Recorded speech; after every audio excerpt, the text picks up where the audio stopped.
this some time ago. So it's all these things: convincing a spouse, 32, do you need to take breaks? 41, ruining my child. Can we control our feelings? Can we skip reading curriculum, have them read good books? If they don't understand the book, should they stop reading it? How many hours a day do you homeschool? Do homeschoolers have homework after school? So that kind of stuff. So all fun. So what I did is I went through and I highlighted and read some questions I want to discuss. So this one is, what about special need kids? And what about learning disabilities? So special need kids and learning disabilities. This is a challenging topic because there's such a, as we would say, a spectrum of issues that go with homeschooling. And these issues with disabilities and with challenges vary so much in the context of your home and in the context of your own personal skill level and the unique nature of your child. So every situation is quite different from one another, but they're also quite similar to each other. So what you want to do is you want to think about principles. And the more you think about principles, then you can apply them broadly. Now, we had a physically disabled child who had cerebral palsy. He was what's called hemiplegic, so one hemisphere. His right side of his body was affected by a stroke, aneurysm, something, at or near his motor strip when he was early born or preborn. They don't know when, it's just a category. And so that created some challenges for us, but his mind wasn't affected, as far as we know. Eyes weren't affected. His right with the other side of his body. He had a lot of things going on academically that were fine, and he has a master's degree and he's going on with life. But what we found with like the writing course and other things we've done, that inadvertently we figured out ways to help LD, learning disabled, spectrum, challenge kids. One of the more common things I've heard from people that have a child on the spectrum or a child with something, and they won't write a sentence. And after they go through the course, they start writing little books. They get so freed up. And there are reasons for that, especially because the challenge with learning disability is what I want to talk about. I asked Jody, I said, what would you say the biggest challenge is with learning disability? And as she was thinking about it, it was more like maybe being consistent, figuring out how to set up a plan, really keeping them on task is what she was thinking. And she's right, from her experience in teaching and friends and all kinds of stuff, that staying on task and things done can be really, really challenging, especially depending on the nature of the situation. As we talked about it, I said, for me, I think it has more to do, honestly, with it just simply has a lot more to do with how we inadvertently teach these children to give up, to not find a way, to not figure out how to work around it, to not endure, to think that whatever they've got going on is a sentence and it tells them exactly what they can't do. And so I would say, more than anything, what I was inclined to do, and obviously in each different division of whatever's going on, there's literature and there are experts and there are ways to do it. If dyslexic, you work this way, and other exercises some other ways. But it's their mindset that I get most concerned about, because if they got locked in like Trip, what we decided to do with our son, with his CP, is to there are a couple of things. One, we knew he'd fall a lot because he already was. He wasn't walking, he was crawling at 22, but he crawled faster than anybody on the planet. And eventually we had a little surgery, a heel cord release, some other things, and prosthetic, some support type things for his foot, and got him to where he's walked, etc. But what because he'd fall in that process easily, we started just saying good bounce. So our approach was good bounce, down on the way up. I think I stole this from a old friend of mine, Joel Kolkebeck, and I mentioned this from somewhere in Sunday school class. They started using it, and I went, that's great. So that's what we did. Good bounce. We always did that. And so he was just on the downstroke of a bounce. He wasn't down for the count. The other thing we did with Trip in particular was we told him, we don't know what you can do and what you can't do. We have no idea. So you're just going to have to experiment to find out. So a couple of events I probably mentioned before with him. I remember one time he came in and he had some inline skates and he was holding them, and he slammed them down on the floor. It was a strong tile floor. And he said, well, that's one thing I can't do.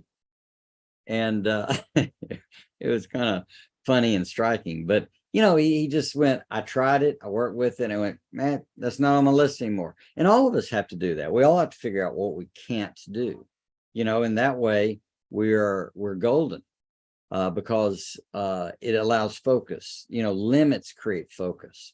If you think you can do everything, you might not do anything. If you think you have forever, you might take forever. Look, a time limit of this limits create focus. What are we trying to get done in our homeschool today? Where's our stopping point? Our stopping point in math is when you do this. Stopping point in reading is when you do this. Stopping point in writing when you do this, right? That's the way it goes. Well, that was helpful for Trip. Another time he came in, he said, Daddy, am I handicapped?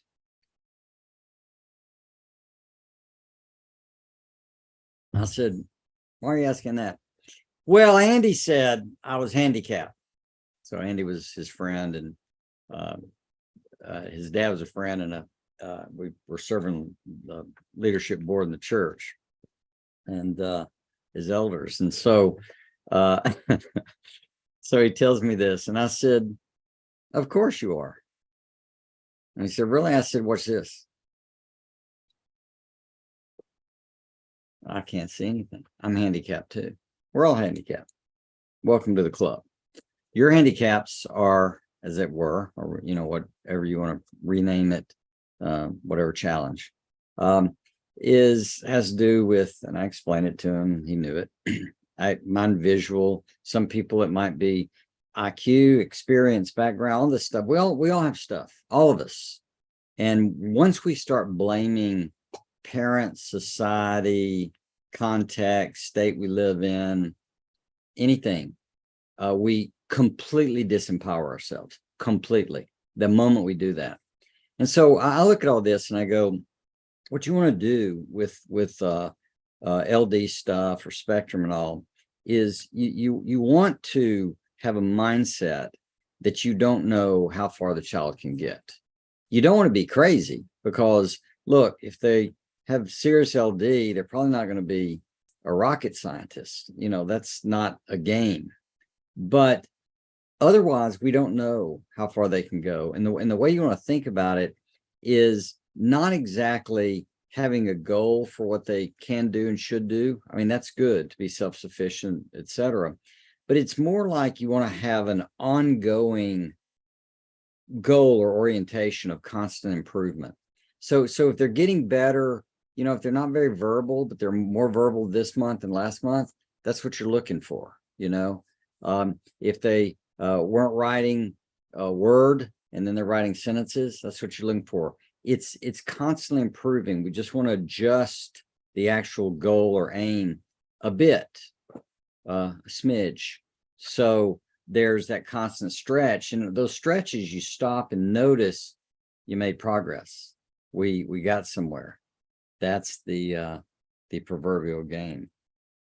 So I'm stumped at why no one signed on, but it may be I'm just remiss that no one that the link doesn't work. If the link doesn't work, please tell me. If the link does work, why are you scared of? You think I'm going to bite you if you come on Zoom? Did you want to join us? Well, he's through, so I didn't know. So let me do the question again. Yes. Do you want to join us? Yes. Oh, I got you. you. Yeah. Yes. So, so I was talking about, learning disabled type things, you know, from this question list. And I was sharing kind of what we had talked about, special needs and learning disabilities, or LD, and more concerned about the mindset than I am about the actual progress. Though I care about the progress, but I was saying it needs to be, I would say you want it to be improving constantly. We're doing better this week than last week, rather than a goal you're trying to get them to exactly. But especially not knowing what they can and can't do. Kind of keep yourself in that place. So like Trip with the inline skates, figured out what he can't do, you know, what we did with him. And I've seen over the years, I've seen people underestimate their kids and overestimate what their kids can do. And both, I think, can be harmful.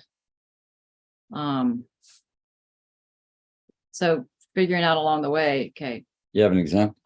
Well, one person, without violating anything? Well, one person didn't really, just kept thinking their kid, well, actually two people kept thinking their kid was just, oh, they're just delayed. They're just delayed. And where the rest of us could look, and this was a young elementary kid, I guess.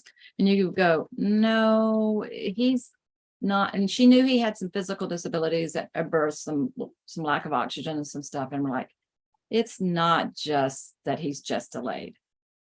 But he is, as a grown adult now, he can hold down a job, just, you know, some certain specific jobs. He lives on his own, but in a house right next door to his parents. And he can drive a car. So you don't, you continue to test out things, I think, but at some point it's healthy for everybody. Another person that just didn't quite admit the reality of how badly their child was disabled, kept pushing.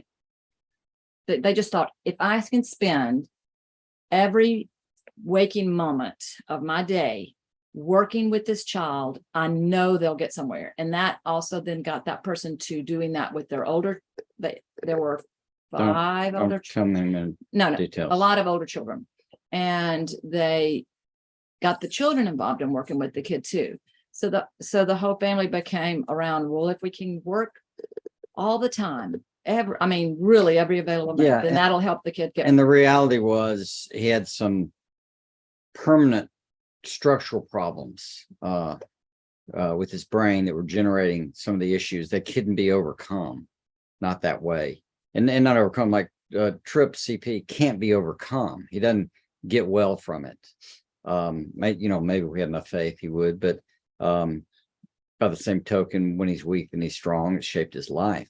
But he's not getting over that. It's an obstacle, but what can he do and how does he work with it? Right. And in this particular situation, when they began to figure out some true limits, then they could go a different path in terms of how to support him, what kind of programs to get him into, etc.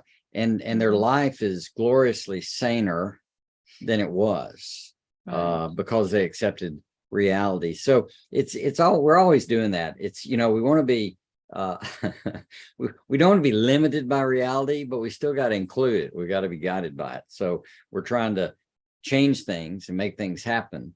And yet these little personalities and their design and their challenges, etc., are all a part of the conversation, for absolute sure.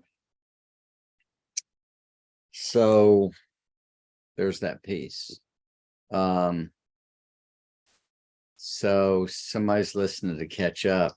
I've got y'all on I can see it now. I have a way to do it online on YouTube. If you have a question, I'm going to cut you some slack. If you have a question, type it there. What I really want people to do is join us on Zoom. And so, it maybe I just have to start over with the audience, because maybe none of y'all are Zoomers. There may be some conspiracy theory I'm not familiar with. Maybe China owns Well, Zoom. if you can give us some feedback, that would be nice too. Yeah, that'd be great. But we want to take questions. We want to think about them and answer them. If you have a question, type it in. If you want to come over to Zoom, type it in. We don't have to talk to you. There's a chat there. It's not dangerous, I don't think, as it were. So the last question, if nobody's going to do any questions, I'll go to this one last other one. So here are there two. Do I need to have need or have to write out lesson plans? And how do I figure out and write out lesson plans? So Jody, describe you being a teacher, what is a lesson plan for those of us who don't know? Well, you would be writing Like you've never done one that long. You would be writing out what you plan to do with that child each day and in each subject, and then specifically for each detailed. Okay, today we're gonna, in writing, we're gonna work on punctuation, and this is how we're gonna do it. That kind of a thing. They can be very detailed or not very detailed. I personally, for us, Did you ever do that? did not write out lesson Yeah, plans for well, our but children. there's some key reasons. One, that's what the school system does. So they write out for their classroom what their lesson plan is. And I get it. Plan your work, work your plan. But instead of a lesson plan, what we did was we had a lesson process. And so our lesson process took care of the plan. The plan was in the process.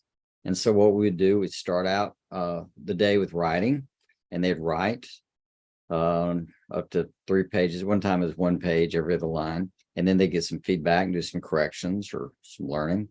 We have, ways we did that. And then they would do some math, and then they would do reading, and then they would get a little exercise, and then they do math, reading again, and then math. And so we were big on the skills of reading, writing, and arithmetic for reasons we've articulated lots of times. That math is the language of science. It teaches you about absolutes, right, wrong, problem solving. If you learn to read, you get to tap into the great minds of history, literature, and all kinds of fun stuff. If you learn to write, it makes you a better communicator and a better thinker, because you've got to think clearer when you write. That's just the nature of the game. I think part of the reason people avoid it.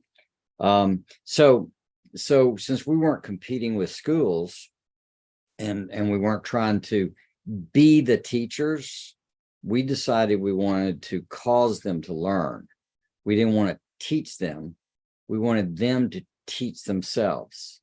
So we became like chief learning officers, That's what we were, CLOs. That's what we were up to. And we were training the kids in that very stuff. So that was our approach and philosophy. So we never needed lesson plans. And I think the more you do lesson plans, the more you try to mimic the school system, the more painful and exhausted and ultimately the homeschool will be, and ultimately you'll quit. I mean, in my experience. Every state has different rules. So obviously look at that of what you might need to show them or whatever, but I don't think anybody would ever ask you for daily lesson plans, but check out your state requirements for homeschoolers.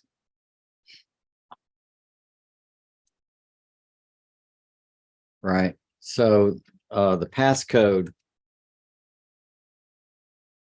is Fred. So I may have a problem. The other link up here should go to it. It had a passcode in here. Maybe this link is better.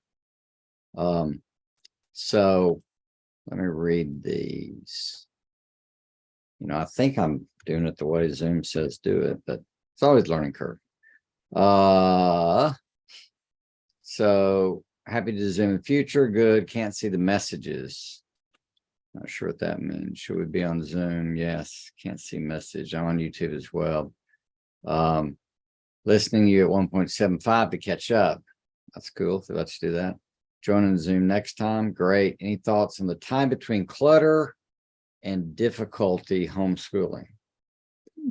So the difference between clutter and yeah, someone just wrote, we have to write lesson plans. And I get that. And if you do, you do. But in general, I bet you could make those lesson plans kind of generic. In other words, more of a template that you fill in, like if we're doing reading, you just list what books or how much you're trying to do. You can make it easier on yourself and totally be within the boundaries. But states vary for sure, right? Thoughts on a tie between clutter and difficulty homeschooling. So I quite like that as a question. So I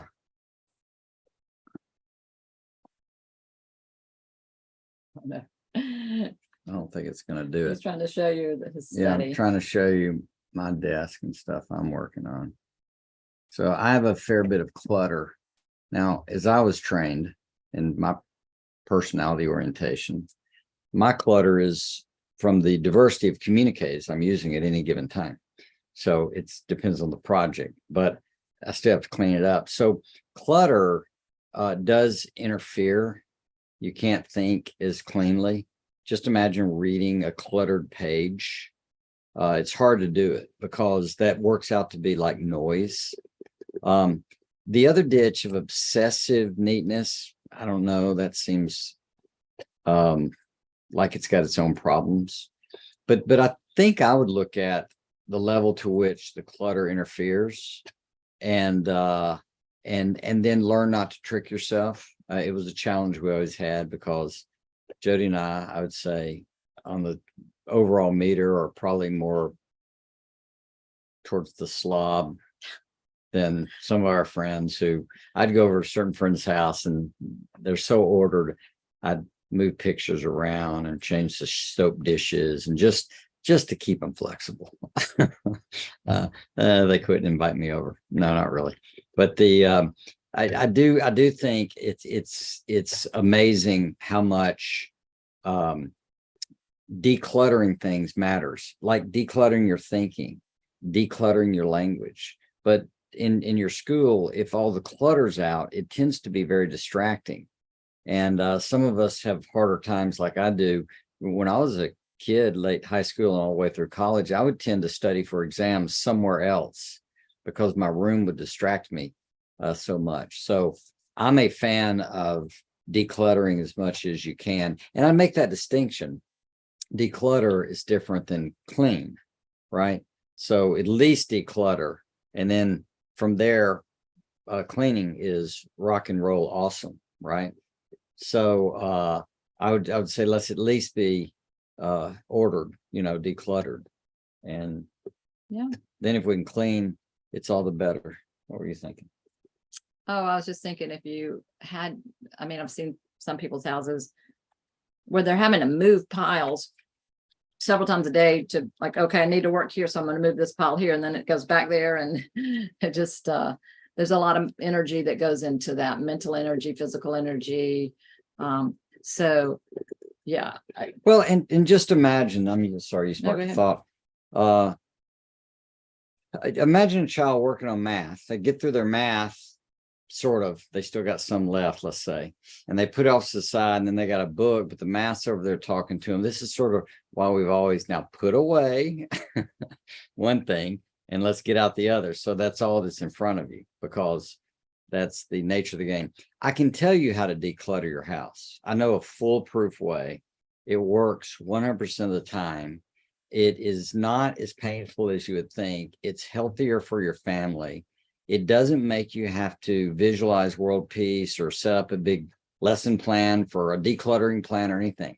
All you need to do is start having company over to your house.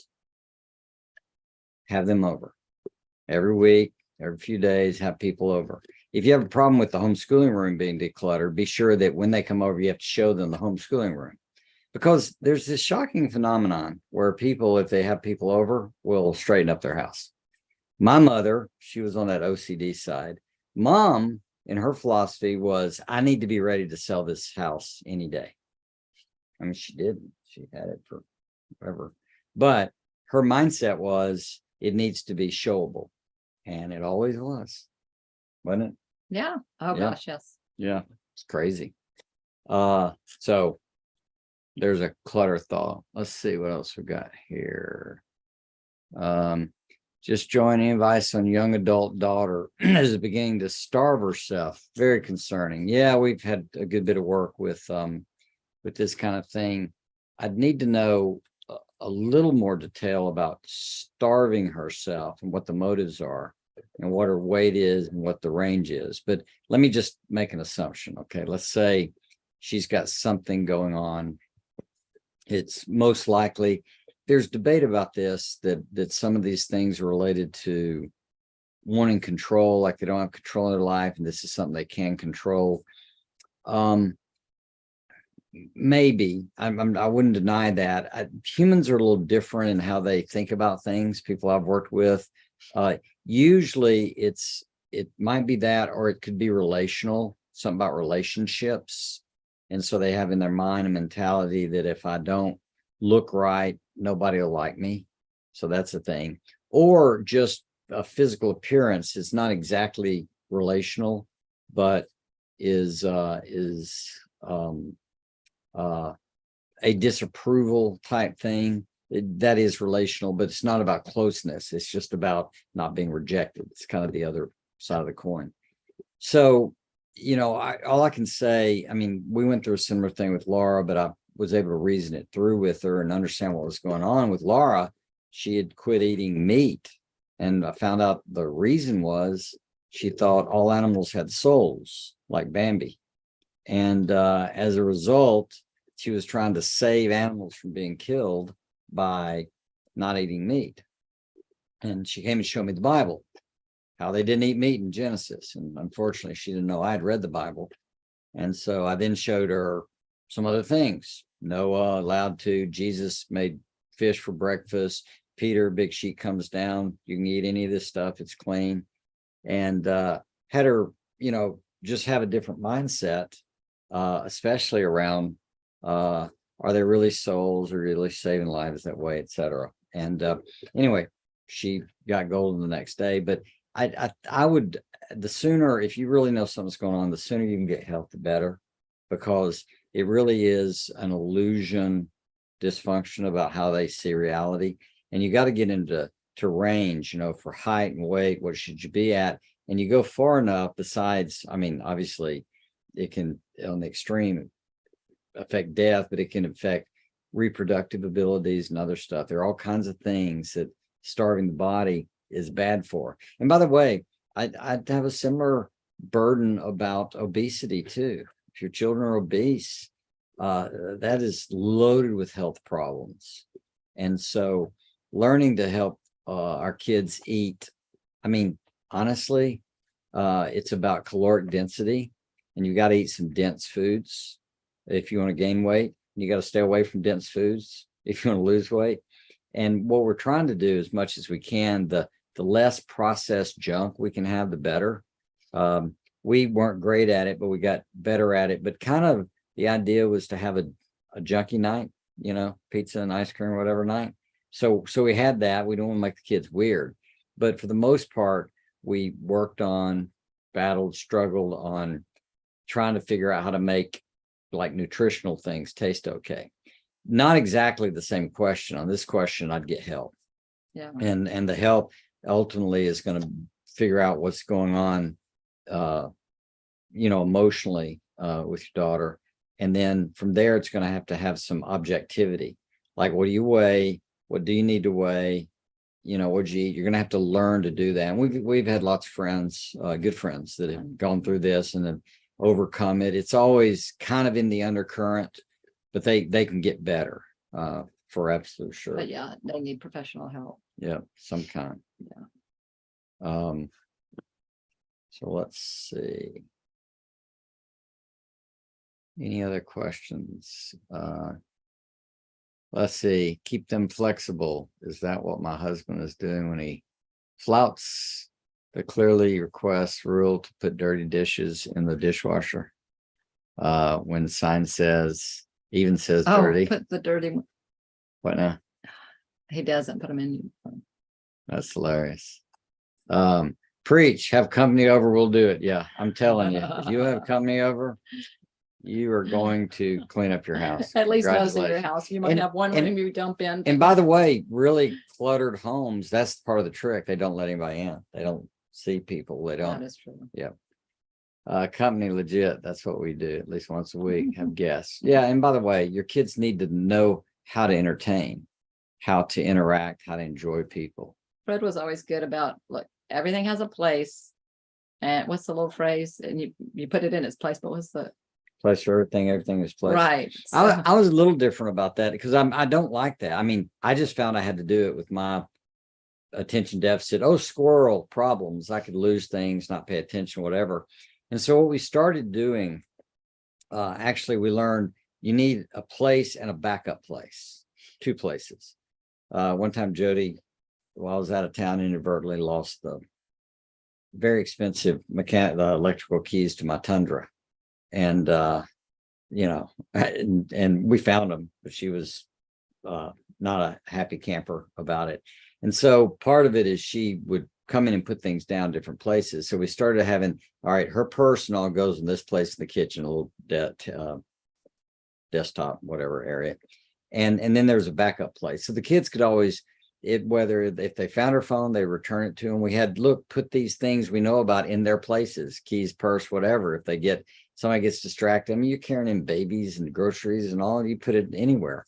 But learning to have a place or 2 places, like my eyeglasses, I have a lot of different pairs for close up and mid range and far, just the way my life goes, how I read and how I work the computer.